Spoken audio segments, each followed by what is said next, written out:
Okay, I've never done this before, so I don't even know if this is working. Um, I have to figure out how to view the comments at the same time since I'm streaming this from Zoom. But let's see if I look at my page, I don't know if I can see. And I'm so sorry, I should have figured this out before.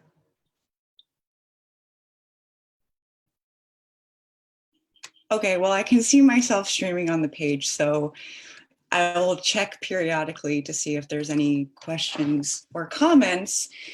But hello, hi, and welcome to my first Facebook Live. I'm a little bit nervous, so just bear with me. This is my first time. I'm going to share the screen with you so you can see not me, but my presentation. Oh, it's like Inception here. Okay, so today we are going to be talking about telling and sharing jokes in English. The reason I chose this topic is because a lot of students tell me that it's very difficult to understand jokes in English. And as a language learner, I can also tell you that it's very difficult to understand a joke no matter what language you're learning. They are simply just hard to understand. And why? Why are they hard to understand? Well, there's a few reasons for that. So when you study a language, you learn about good language. What is good language? We learn how to be clear. We learn that we shouldn't confuse people and that we need to be really direct with what we're saying. Jokes actually do the opposite of that, and they do it on purpose. So if you don't learn how to use language in a confusing way, it can be very strange, right? Sorry, I'm just checking. I'm checking to make sure that I know what I'm doing here. It can be strange to use language in a way that's not clear, or to listen to language that's not clear. The purpose of a joke is really to confuse you, to surprise you, right? So you have like, let's see, a punchline. A punchline is the part of a joke that's funny. So it's usually the end of the joke, or can be, you can have it in different parts, but normally the punchline is the end, and it's the part that surprises you and makes you laugh. And these have there are different ways to reach a punchline or to make a punchline. And so I want to talk about one of these methods today. They are comedic devices that speakers use in order to be funny. And they might use these on purpose, or they might use them completely by accident and not realize that this is what they're doing in order to be funny, but that's what they're doing. So basically, jokes are surprising because they confuse us, and what happens in a joke is usually different than what we expect. And so that surprise, that mismatch of what we expect and what actually happens is what makes us laugh most of the time. So one of the ways that language does this is through something called homophony. Now, you might recognize this word, I'm not sure, but it's definitely something that you probably have learned at one point in a language classroom. So homophony, what does that mean? Does anybody know what homo means? Let me check here. Okay, no, I don't have any comments. It's making me nervous that it's on two different screens, but okay, sorry. Okay, homophony, oh my gosh. Homo means same, and phony means sound. So what do you think homophony or a homophone is? it's a word. Yes, there are two words that have the same sound, but they might be spelled differently. But they have two different meanings. So can you think of any, for example? So like, for example, sun and sun. So this is the thing in the sky, and this is a child, a male child of two people. And they sound exactly the same. The pronunciation are identical, but they have completely different meanings. Can you think of another one? Oh, I think I just said one. One is a good example of that, right? So one, we have the number one, and the other one is one, like the past tense of win. There are a lot of these in English, which is why English can use them to make so many different types of jokes. And one of the jokes that we use using homophony or homophones, they're called puns, right? So I'm going to put this here. Let's see, I'll put it here next to examples. So jokes that use homophony are called puns in English. And they're really, really common to see. They're super popular right now to see on, you can see them in headlines. Sometimes if you look at the newspaper, you can see them on books, on shirts, on stickers. They're all over the place. People love them. So we should talk about them. This is the joke this is the type of joke I'm going to be focusing on today, are puns. So let's look at this picture. We make a great pair. So you might look at this and not know why it's funny, because maybe you only know one definition of the word pair. Maybe you only recognize one meaning, and that could be, you know, the fruit. This is a fruit. If you only know pear as a fruit, then this doesn't really make a lot of sense. But if you know both meanings of pear, right, a good match are two things that go together, then the joke becomes a little bit more clear. I'm not sure if this is really like a hilarious joke or a joke that would actually make you laugh out loud, but it's clever. It makes you smile to yourself because of the wordplay, right? So we make a great pair. So we have two pairs. We have a pair of pairs telling each other that they make a good pair or they make a good match. So there's a lot of pair going on in this example here. Okay, so the important thing with homophony and homophones in these jokes is that in order to understand them, you need to know both definitions, or you need to be familiar with both definitions. They can also, the homophone can also be not just a regular word, but it can also be with an idiomatic expression, which can be even more confusing or even more challenging if you're not familiar with the idiomatic expression. So for example, I'm your biggest fan. I've seen a lot of greeting cards that have this joke on them.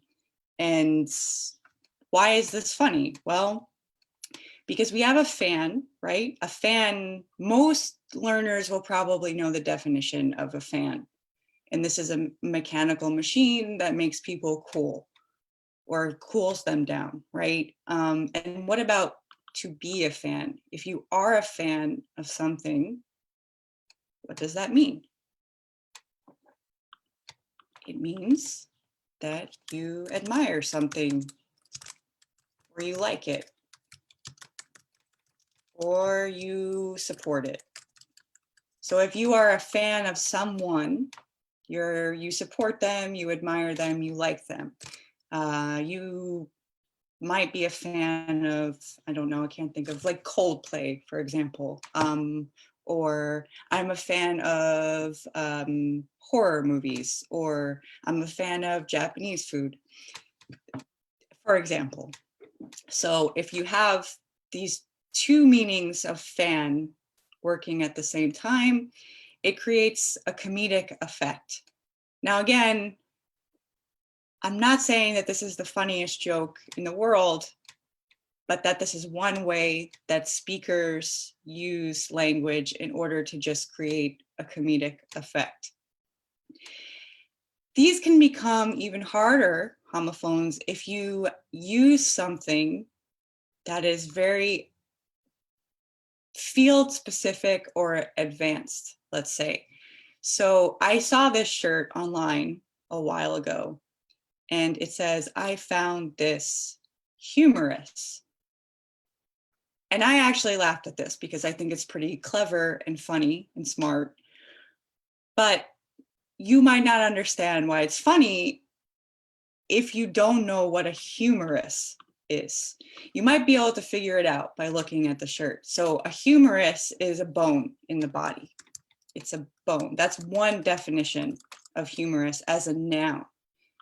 But if we use it as an adjective, humorous, it simply means funny. And a lot of times, right, people will say, "Oh, I found this funny or humorous," right? So if you actually find a bone on the ground or a bone on a shirt, you can say, "I found this humorous, this bone," and it also means that you found it funny, and that's why it's funny. Like, you expect something different from the language, but then it uses it in a completely different way. I really like this shirt, but I don't know if I don't remember where I found it. Just pretty cute. Okay, so I'm going to give you a second to think about this joke before I give it away. So this joke says, "Two fish in a tank." One says, "How do you drive this thing?" So just take a minute to think about why this might be funny and what word might have more than one meaning. And maybe you don't know. So it could be that, what word do you think you're not, maybe you don't have all the information about, so it's causing you some confusion. So I'll give you a second to think about that.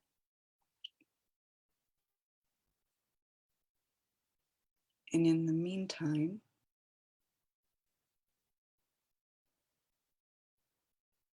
I'm going to check to see if anyone left a comment. Ah, thank you. Thank you, Koi. That's very kind of you.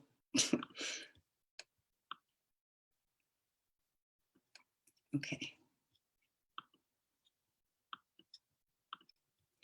All right, so we can get back to our joke here. Okay, so two fish in a tank. One says, "How do you drive this thing?" So the word that you should have focused on here is tank. This has two meanings in English, right? You can have a fish tank, which is what you would expect if you were talking about two fish. Or you can have a war tank or an army tank, which would require you to drive. But when we think about fish, the first tank we think of is obviously this one. So we don't expect to use this tank in this context, which is why it's funny, because a fish can't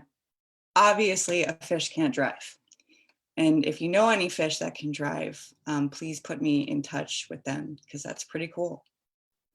Okay, the other thing that can make homophony complicated is that, ooh, look at me, two withs here. It's not really a good impression of an English teacher, making grammar mistakes. But anyway, homophony with phrasal verbs. So sometimes phrasal verbs can be used in puns, and that means you need to know the literal definition of the verb, and you also need to be aware of the phrasal definition of the verb. And there are hundreds of those in English, so it can be particularly challenging if you're not familiar with a ton of phrasal verbs. you might not understand a lot of jokes that are being said. But let's take a look at this one. So I wondered why the tennis ball was getting bigger and then it hit me. So hit me, it hit me. What can this mean? So the first definition of hit me is pretty obvious. It touches you or it strikes you in some way. The ball hit me, it touched me, right? What is the second meaning of hit me? It hit me. If you say that something hits you, it means you realize something. So it hit me. I realized why it was getting bigger, because it was getting close to me, and so it was going to hit me. This is the play on words, right? It was going to hit me, so it hit me. Why it was getting bigger. But again, you need to know both of these definitions of hit me in order to understand the joke. If you don't, then you might feel a little bit lost. And that's completely understandable. But the more phrasal verbs that you learn and the more idiomatic expressions that you learn, like in this one here, the better that you will become at either telling jokes or understanding jokes when you hear them. Okay, last thing. So there's two things I want to share with you. And that is, number one, if any of these jokes kind of made you like, oh, okay, I get it, roll your eyes like this, we have a specific word to describe that in English, and that is corny. If something kind of makes you go, ugh, okay, I get it. It's a corny joke, it's silly, and this is a very hard word to describe, but it definitely means silly and something that it's not very impressive to you, okay? And another thing that you should know is that these types of jokes, puns in particular, are also known as dad jokes sometimes in English, because they're usually, my dad is not like this, but maybe your dad is, but apparently dads really like to tell these types of jokes. So they're known as dad jokes. There's actually like if you want to get better with these types of jokes, there's tons of books on Amazon. Just type in dad jokes and you'll get a bunch of books that just specialize in dad jokes. All right. So lastly, I have a challenge for you. So if you watch this video, I would like you to put your comments down below. You can just write a comment. You're either watching this on YouTube or you're watching this on Facebook.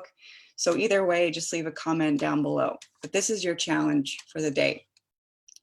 So this is a very famous joke by a very well-known American comedian. His name is George Carlin. You may or may not have heard of him, but he's very funny, or he was very funny. His joke is this: atheism is a non-profit organization.